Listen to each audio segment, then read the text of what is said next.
Mohon ditekan like, share, dan subscribe.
لك معجزات عجزت كل الورى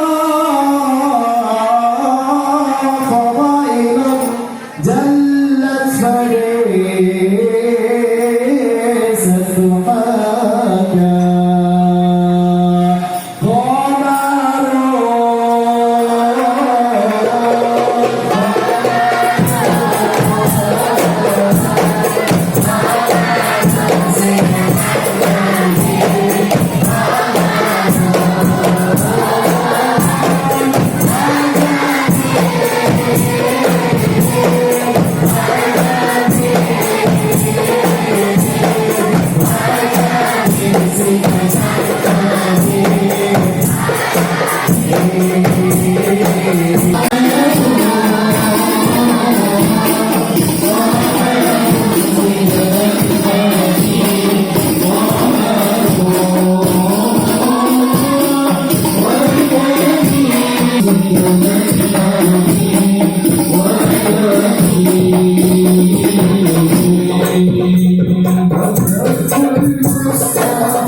Salawat dan salam tetap tercurahkan segenap junjungan alam tauladan bagi seluruh umat manusia rahmatan lil alamin, yakni Nabi besar Muhammad sallallahu alaihi wasallam.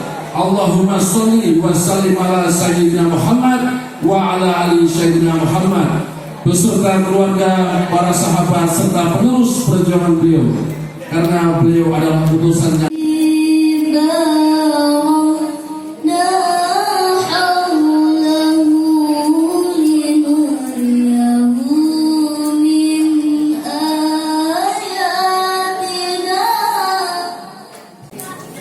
إنه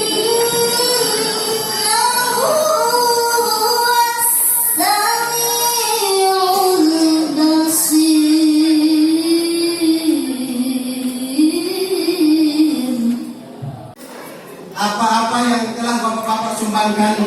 masjid ini insya Allah akan dicatat oleh Allah Subhanahu wa Ta'ala sebagai berkah dalam hidup di dunia maupun hidup di akhirat.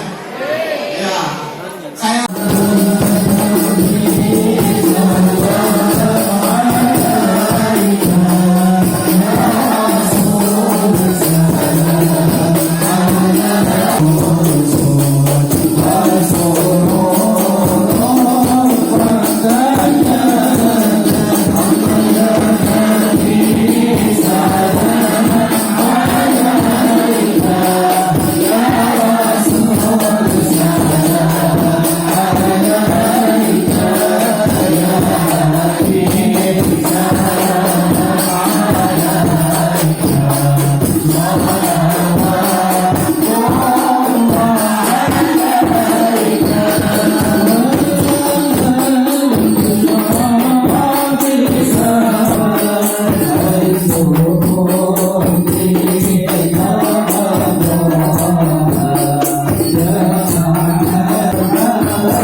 Assalatu wassalam ala syarafil anam wa ala alihi wa sahbihi al-kiram.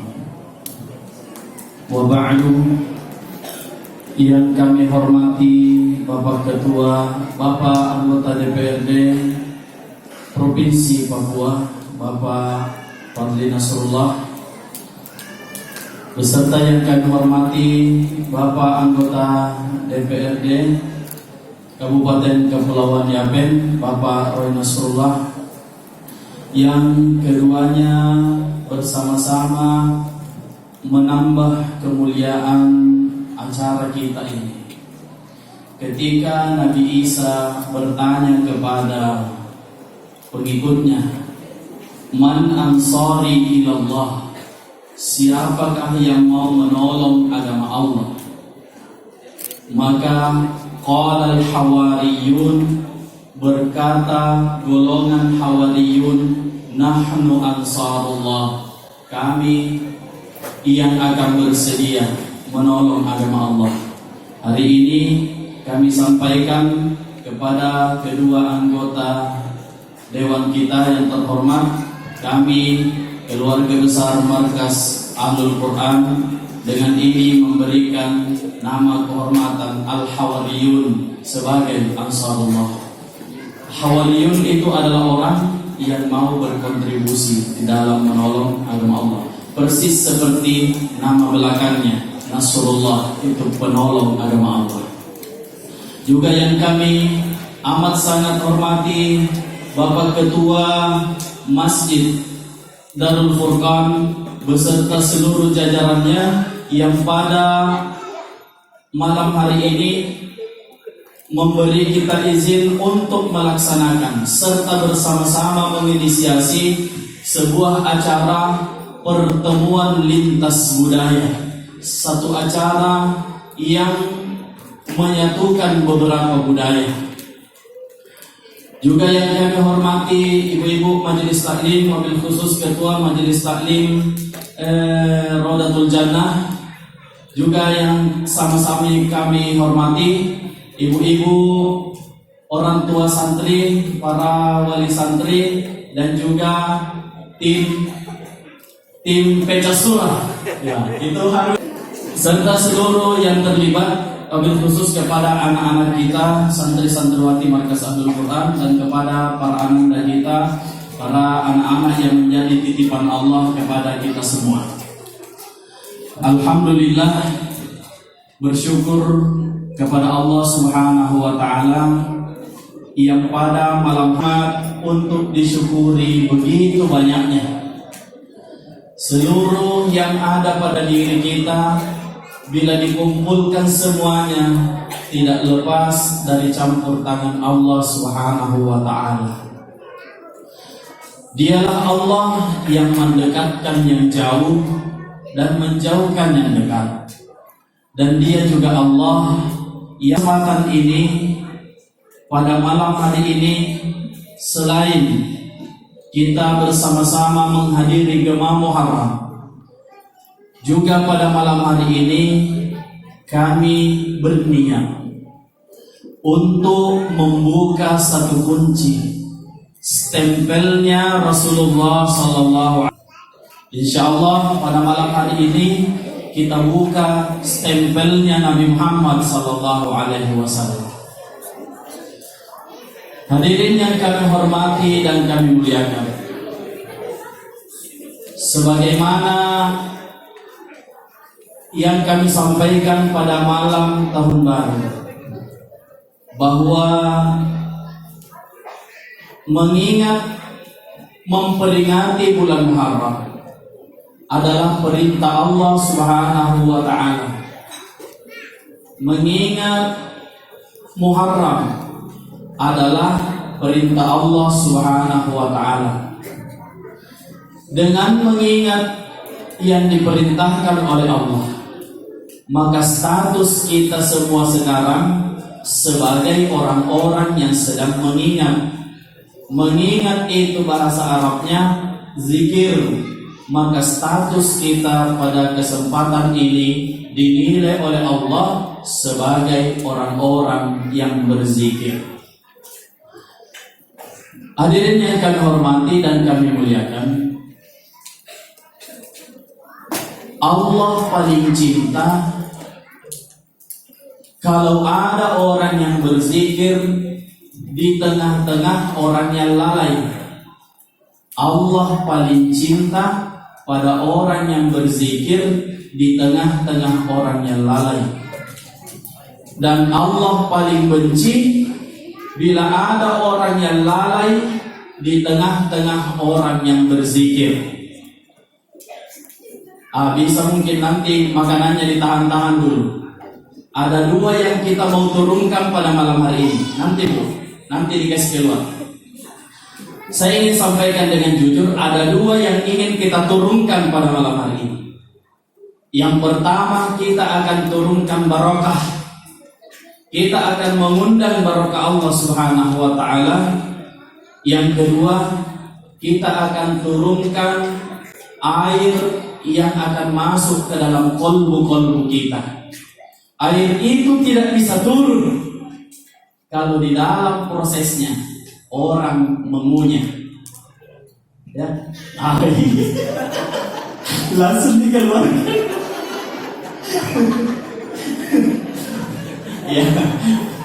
Ya santai-santai. Kami muliakan santri-santriwati yang kami cintai. Allah Subhanahu wa Ta'ala mencintai orang-orang yang berzikir di tengah-tengah orang yang lalai dan lupa, dan amat sangat benci kepada orang yang lalai di tengah-tengah orang yang zikir. Kalau kita diminta hitung, mana lebih banyak orang yang zikir sekarang disedui apa orang yang lalai? Mana lebih banyak? Orang yang lalai. Maka bila ada orang yang berzikir di tengah orang-orang lalai, itulah yang mengundang cintanya Allah Subhanahu wa Ta'ala. Pada kesempatan ini tidak banyak yang ingin kami sampaikan. Namun sebagai pembuka, bahwa Allah menginginkan kita memanfaatkan momen yang mulia untuk bukan hanya banyak beramal, bukan hanya beramal yang banyak, tapi menginginkan kita beramal yang terbaik. Sebab ada amal yang banyak tapi tidak terbaik.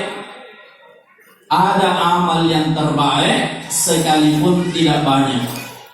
Amalnya sedikit, amalnya kecil, amalnya remeh, amalnya biasa saja, tapi begitu besarnya di hadapan Allah Subhanahu wa Ta'ala. Kapan itu? Bila sebuah amal itu bertemu dengan momen yang terbaik. Amal yang biasa ketemu dengan momen yang luar biasa, maka amalnya menjadi luar biasa. Saya kasih contoh.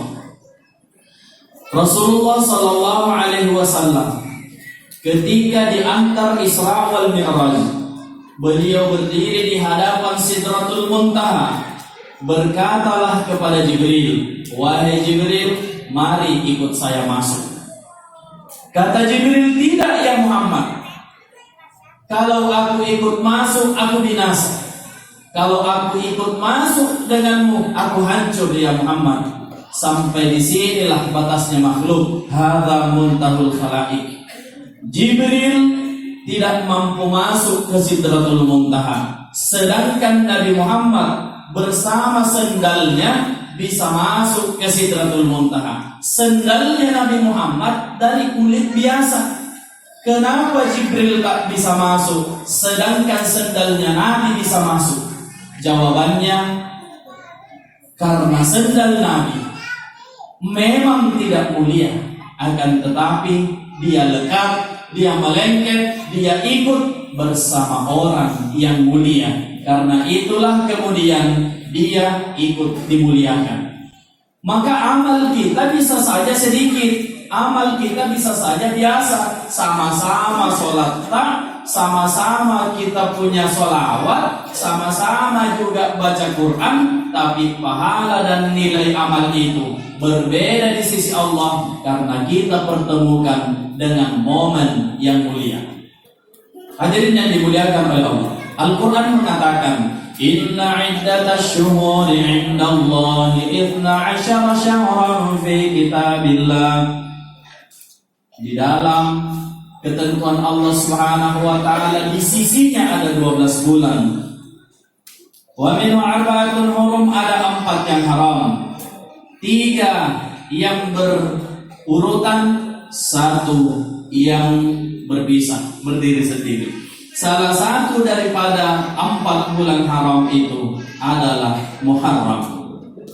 Kalau pernah kami terangkan bahwa Muharram itu bisa berarti terlarang dan Muharram bisa berarti mulia, maka Allah menginginkan pada bulan yang mulia ini kita ibadah yang terbaik.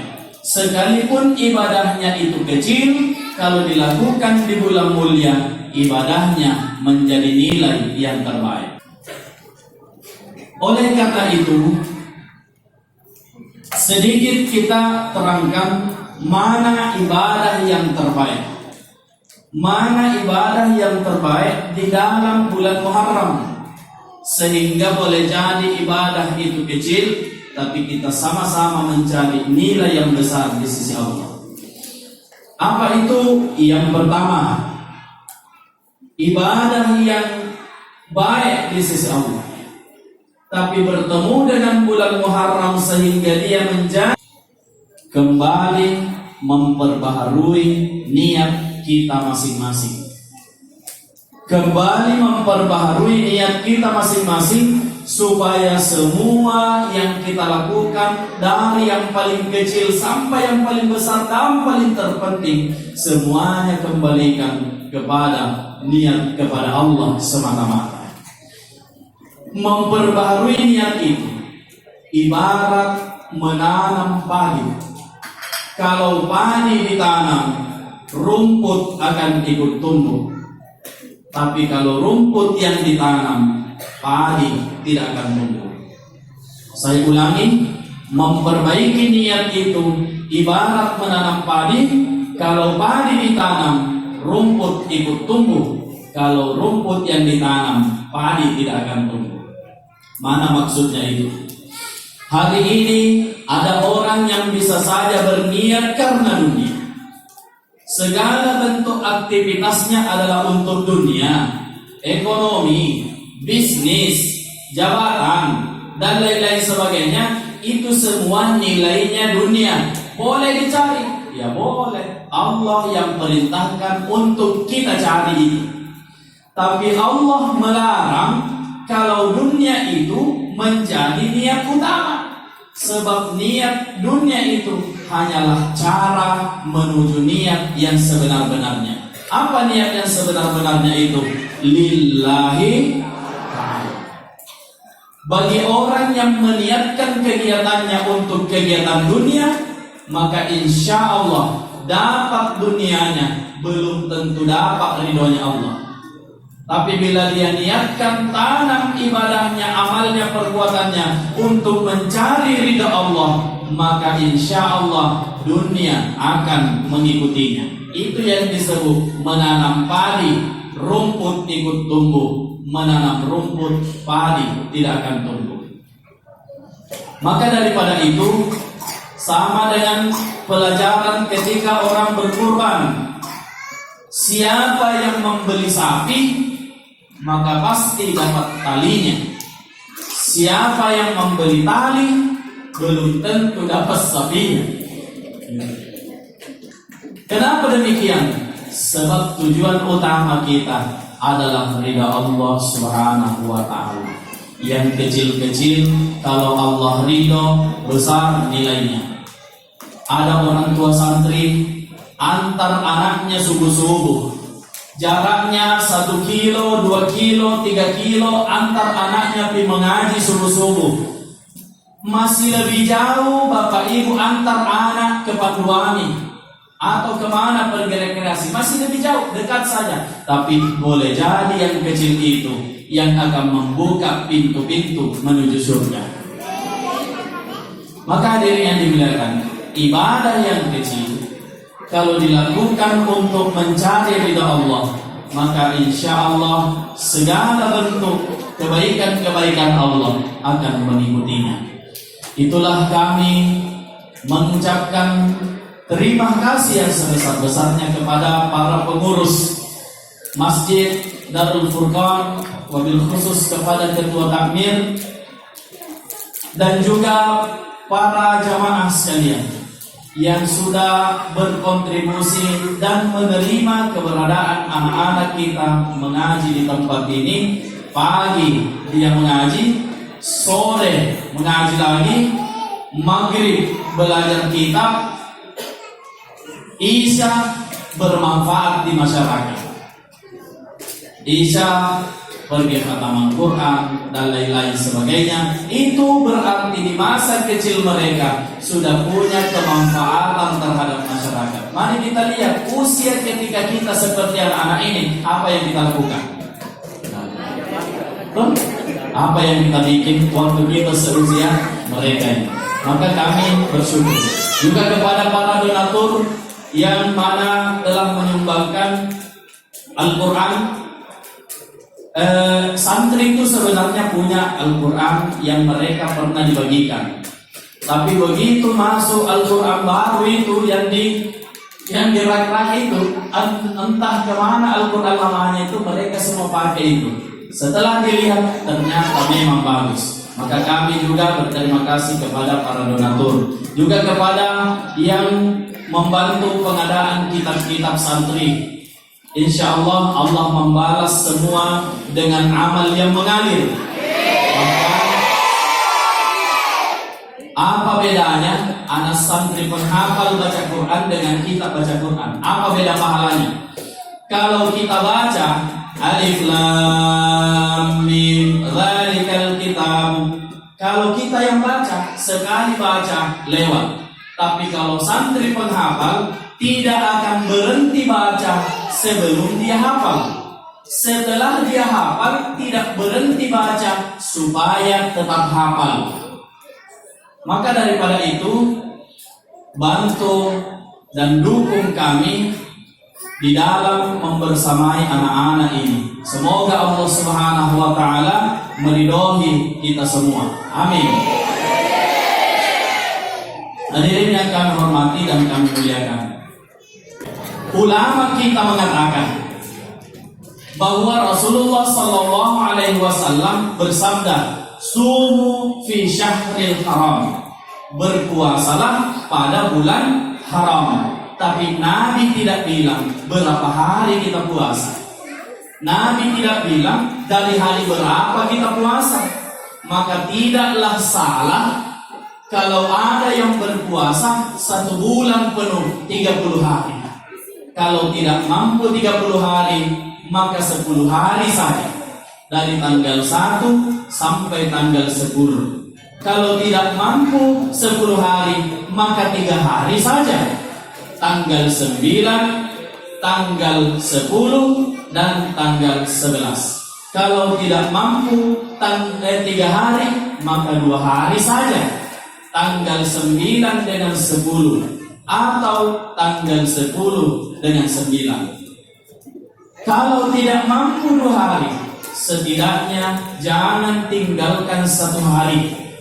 Jangan tinggalkan 1 hari, yakni pada tanggal 10-nya. Insya Allah besok ini kita sahur kan tidak? Sahur ya, sahur. Nabi itu ditanya, kenapa Rasulullah puasa di tanggal 10? Kenapa puasa di tanggal 10? Kata Nabi, karena pada tanggal 10 itu Najahullahu bi Musa, Allah selamatkan Nabi Musa. Dan momen-momen yang selalu kita dengar, banyak yang kejadian-kejadian yang kita dengar. Sekarang untuk menghargai saudara-saudara kita, bahwa tradisi Sulawesi itu mengenal masakan yang bernama nasi kuning. Sulawesi itu kenal nasi kuning, tapi kurang kenal dengan nasi kuning yang dibikin gunung. Kurang mengenal yang namanya tumpeng. Nah, kurang kenal kita dengan tradisi tumpengan itu. Dan alhamdulillah selalu kita diperkenalkan di dalam Furqan. Bahkan kemarin Pak Ketua mengatakan tidak ada tumpeng yang pernah lebih banyak daripada dalam Furqan. Darul Furqan selalu paling banyak tumpengnya. Alhamdulillah. Kalau Darul Furqan, saudara-saudara kita yang bertafaul, jadi bikin tumpeng itu tafaul istilahnya dalam bahasa agama, yakni doa dalam bentuk simbol-simbol, dibentuk sebagai gunungan, dan makanan adalah bentuk kesejahteraan dan kelapangan. Semoga dengan itu Allah berikan kelapangan, kesejahteraan yang semakin menggunung di semakin hari semakin banyak. Begitu. Mudah-mudahan saudara kita yang telah memperkenalkan tumpeng itu, Allah berikan rezeki sebagaimana doa yang tersirat di dalam tumpeng-tumpeng itu. Sekarang kita perkenalkan lagi saudaranya tumpeng, hanya tidak ada warnanya. Tidak ada warnanya, banyak airnya. Peca. Kata Pak Yudi, pacek.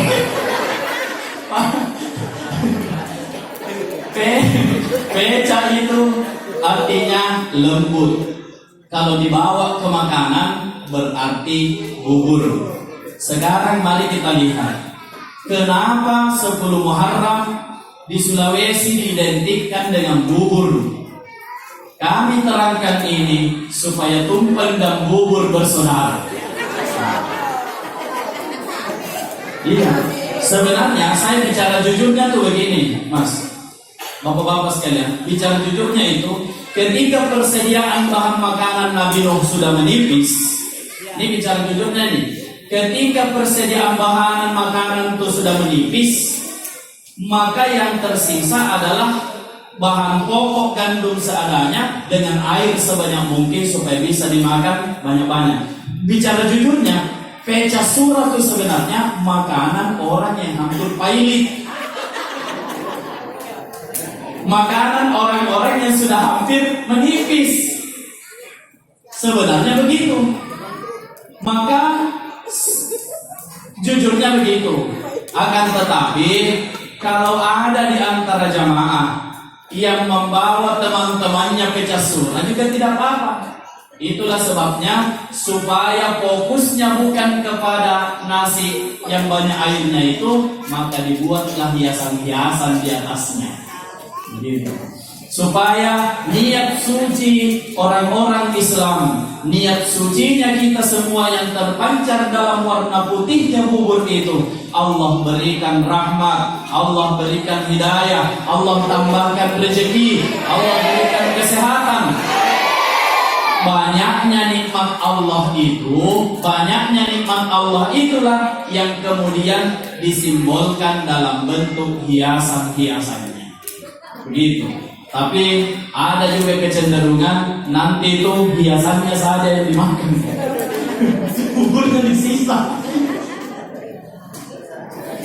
Begini, kalau bubur itu adalah tafaul kepada kejadian Nabi Nuh alaihi salam, kenapa hanya mencontoh Nabi Nuh?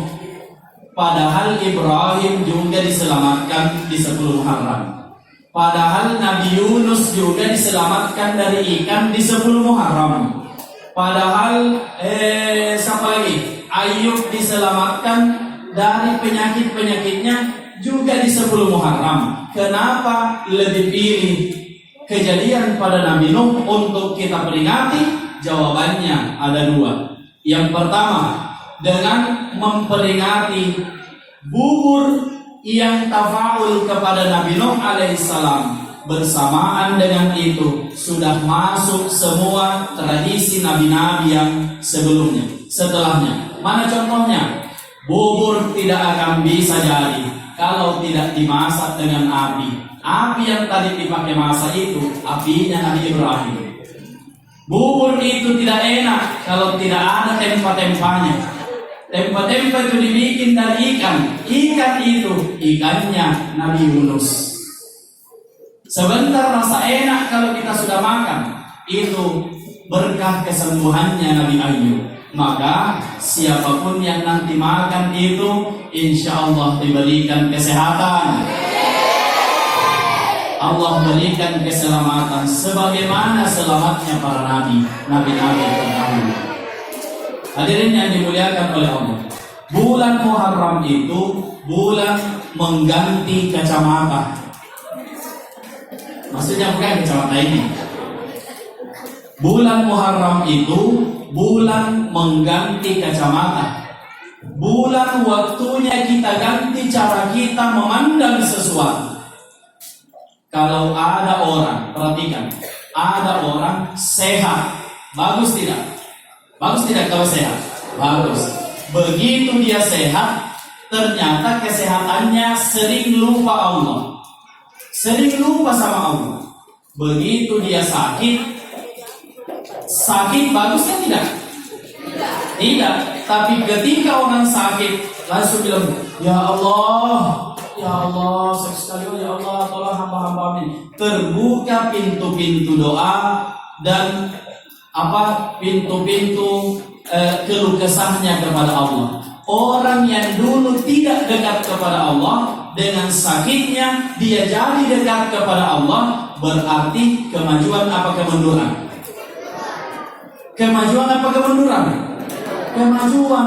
Dulu tidak pernah ingat Allah, sekarang jadi ingat Allah, itu satu kemajuan. Itu yang saya maksud diganti kacamata. Dari yang dulu nilainya negatif, yang tidak enak, sekarang kita mencoba melihat segala sesuatu itu adalah sebagai sesuatu yang baik dari Allah Subhanahu wa ta'ala. Maka hadirin yang kami hormati dan kami muliakan, malam ini kita akan buka salah satu stempel Rasulullah Sallallahu Alaihi Wasallam, di mana Rasulullah Sallallahu Alaihi Wasallam mengatakan stempel inilah yang membuka jalan-jalan dikabulkannya hajat daripada umatku. Stempel inilah yang dibuat, yang menjadi jalan diterimanya doa-doa umatku, bahkan masuk golongan doa-doa yang diterima dengan instan.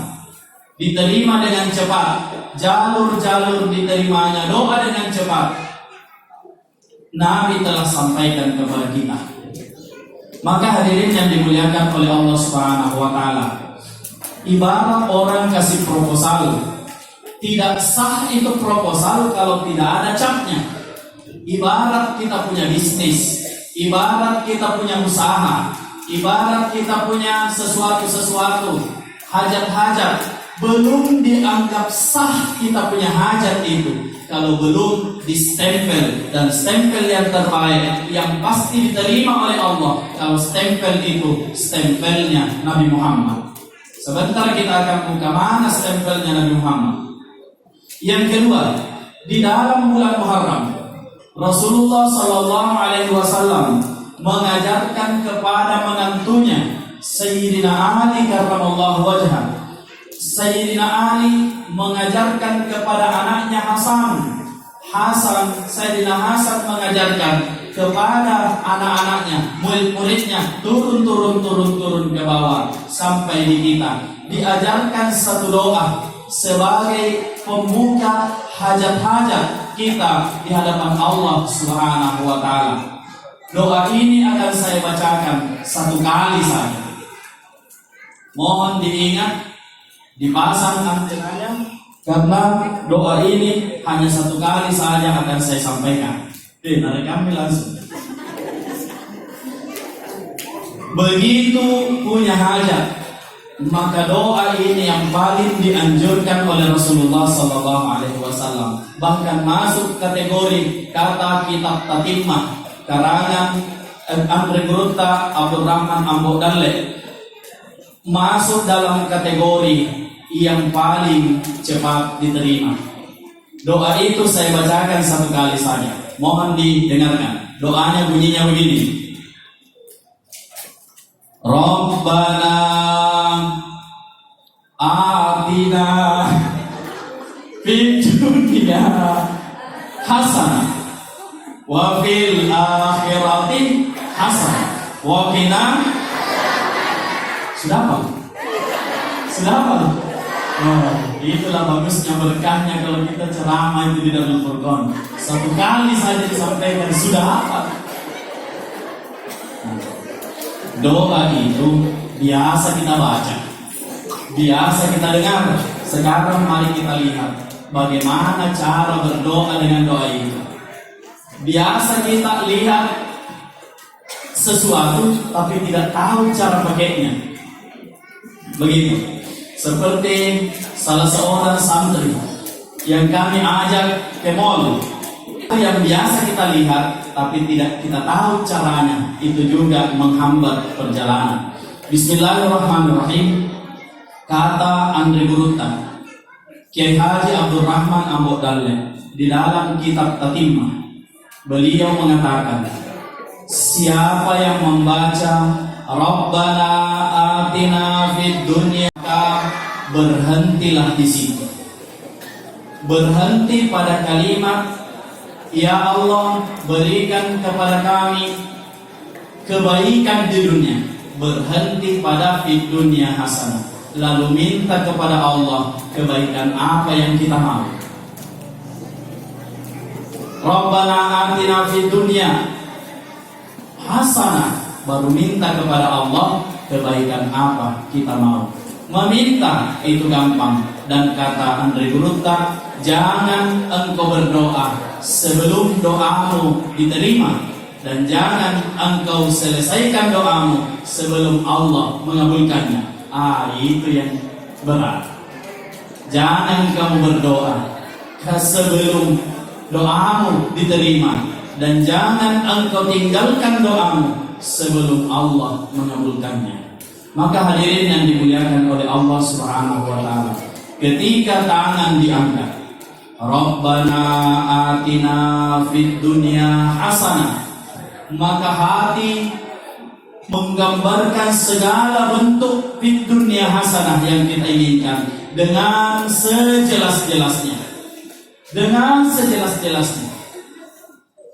Bagi ada yang buka usaha, minta usahanya lancar. Lancar bagaimana?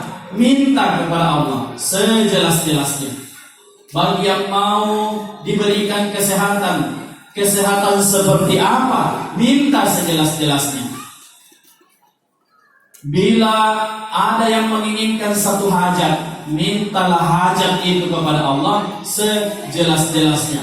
Bila ada yang menginginkan jodoh, mintalah kepada Allah jodoh seperti apa. Kasih jelas. Jodoh seperti apa? Kasih jelas.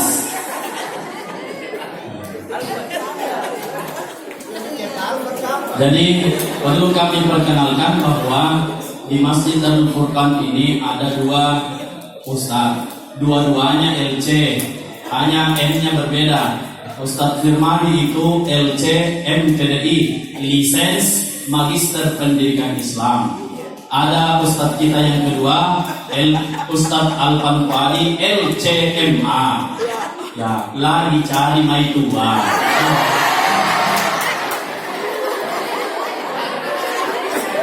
Mudah-mudahan Allah segera pertemukan jodohnya, amin. Langsung dua.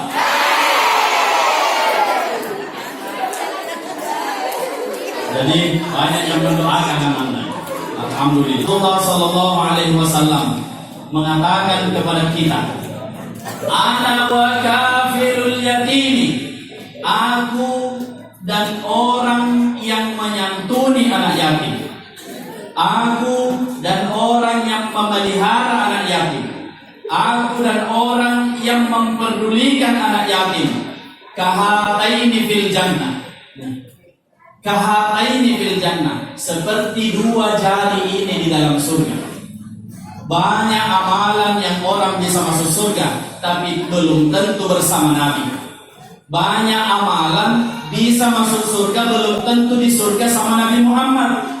Kata Rasulullah, ana wa kafirul yatimi kahataini fil jannah, aku bersama orang-orang yang menyantuni anak yatim, kahataini, seperti jari tengah dan jari telunjuk ini, tidak berpisah dan tidak berjauhan, fil jannah, di dalam surga. Maka salah satu amalan terbaik di dalam bulan Muharram adalah menyantuni anak yatim. Tindakan menyantuni anak yatim adalah tindakan menagih janji Nabi Muhammad Sallallahu Alaihi Wasallam bahwa kita kelak akan bersama dengan orang yang menyantuni anak yatim, bersama dengan Rasulullah Sallallahu Alaihi Wasallam. Oleh karena itu, bagi para donatur, para hadirin hadirat, dan juga para donatur sekalian yang pada malam hari ini ikut terlibat menyisihkan sebagian hartanya di dalam acara Gema Muharram, di dalam menyantuni anak yatim pada malam hari ini, kita akan bersama-sama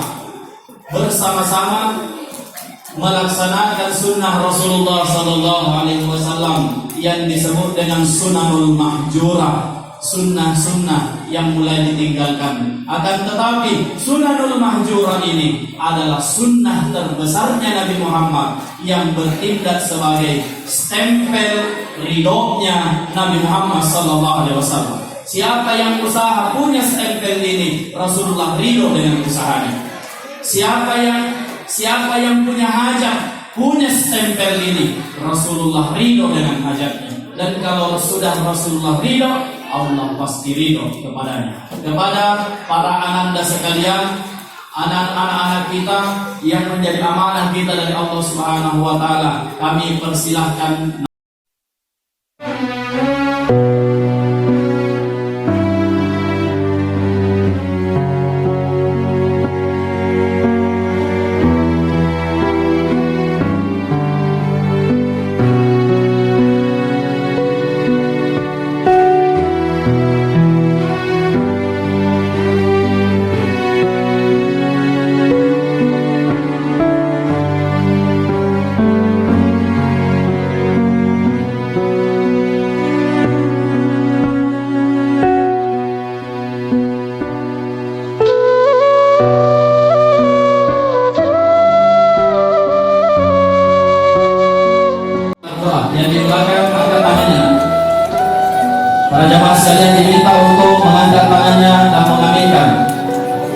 Amin. A'udzubillahi minasyaitonir rajim. Bismillahirrahmanirrahim. Allahumma ya Allah, bi asma'ika wa bi asma'i nabiyyika Muhammad. Allahumma bi haqqi Muhammad ya Allah. Ya Allah ya Rahman.